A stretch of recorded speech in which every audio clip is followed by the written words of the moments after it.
কোটি কোটি দর্শক শ্রোতার মনে ঝড় তোলা সেই সব গান আজও ফিতাবন্দি হয়ে আছে শামীমের দোকানে।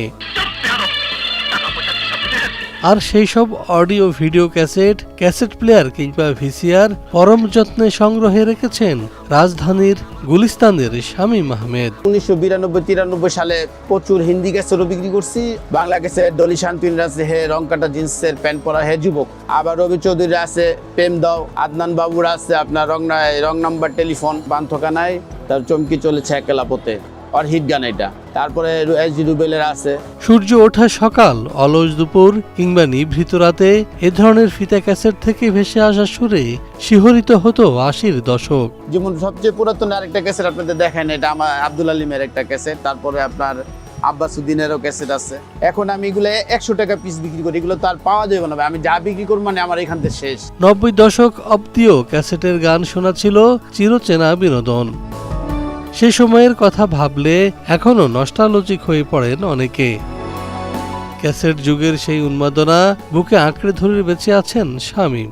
হিন্দি ক্যাসেট কিনতাম 22 টাকা 30 টাকা বিক্রি করতাম, পার ক্যাসেটে 8 টাকা লাভ থাকতো। আর ব্যান্ডের ক্যাসেট কিনতাম বলে 28 টাকা বিক্রি করতাম, 35 টাকা 30 টাকা 60 টাকা। তো 1-200 পিস ক্যাসেট বেচা কোনো আমার কাছে ব্যাপার ছিল না। এটা আমি ধরে রাখছি যে এটা নাইলে হারাই যাবে, বুঝছেন। আমার কাছে প্রায় 8-10 হাজার পিস ক্যাসেট আছে। সিডি আছে হলো প্রায় 14। এটা বিসিআর, এটা বিসিআর এর ব্ল্যাঙ্ক ক্যাসেট আমার কাছে এই মুহূর্তে প্রায় 180 পিসের মতো ব্ল্যাঙ্ক ক্যাসেট আছে, ম্যাক্সেল আর এই প্যানাসোনিকের। আর এটা 3 ঘন্টার একটা ভিডিও ক্যাসেট, এটা আপনার ম্যাক্সেলের।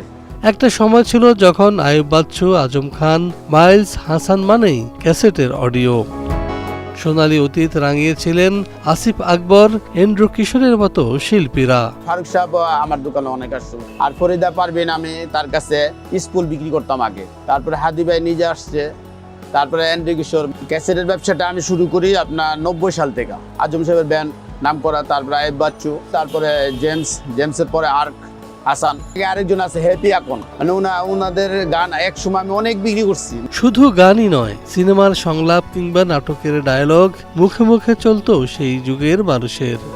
এই সংলাপ মুখস্থ করা হতো ক্যাসেট প্লেয়ার বাজিয়ে। আম্মাজান ছবিটা আমি অনেক বিক্রি করছি, বুঝছেন, বলার বাইরে।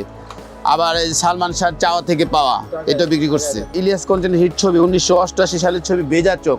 এই সমস্ত ক্যাসেট এক সময় অনেক জনপ্রিয়তা। সালমান খানের ক্যাসেটের মানুষে খালি সংলাপই শুনতো, নিজেরা সংলাপ বলতো অনেক সময়। ঠিক এ সময় ফিতা ক্যাসেট আর চলে না, তাই তো ব্যাটারি সহ নানা আধুনিক সামগ্রী বিক্রি করে কোনো মতে টিকে আছেন শামীম। এখন তো সেল তো আর ওরকম সেল নাই। তারপরে আমি শখ নেই, এটা আমার মনে করেন পেশা।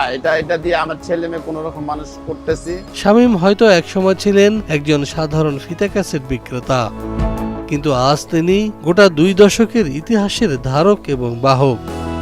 তাই তো শামীমের সংগ্রহকে স্থায়ীভাবে সংরক্ষণের দাবি জানিয়েছেন সুধীজনেরা।